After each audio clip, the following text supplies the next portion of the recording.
Today we're going to talk about what it means to be in a buyer's market. The basic gist of this video is that you have to move quickly and you have to be competitive. When you find a house that could be the one, make sure you go see it immediately. There are two ways you can do this.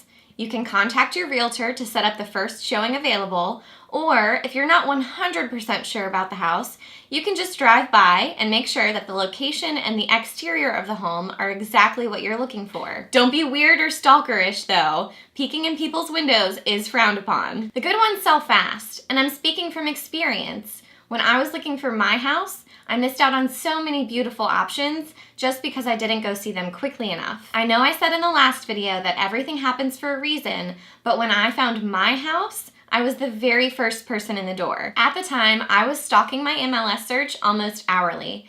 I saw my house pop up on the market and I called my real estate agent right away. I told him to get me in the house as quickly as he could, so he scheduled the very first available showing. He already had the contract written and ready to go before we walked in the front door. We actually ended up going under contract on the house within hours of it being listed on the market. Sellers don't want a ton of strangers traipsing through their house, so sometimes being first makes you the winner. Side note, don't be afraid to make an offer on the very first house you see.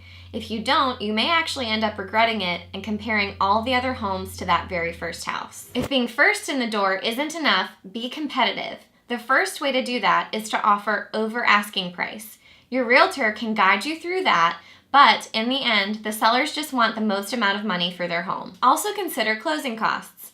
Do you have enough cash to pay them yourself? If so, you may want to consider doing that. If not, it's still okay to ask the seller to pay your closing costs for you. Just make sure you offer that amount over asking price.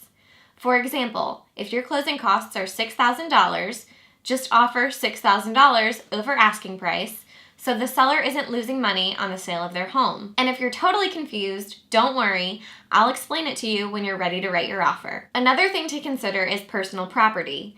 Items like the refrigerator and the washer and dryer don't automatically convey with the purchase of the house.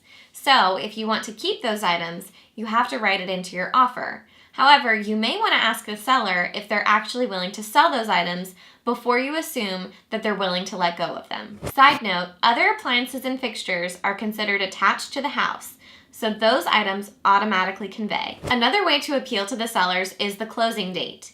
They may have a specific closing date in mind because they're in a hurry to get into their next house.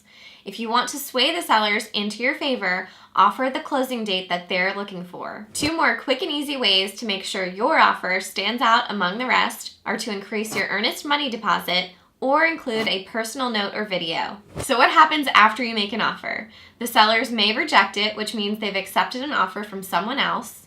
They may accept it as is, which means, hey, you're buying a house, or they may counteroffer, which means they're opening up negotiations with you. Now that I've given you these guidelines for going under contract, you should be ready to submit an offer.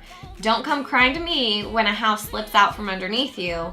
I'll probably just say, if you like it, then you should have put a contract on it.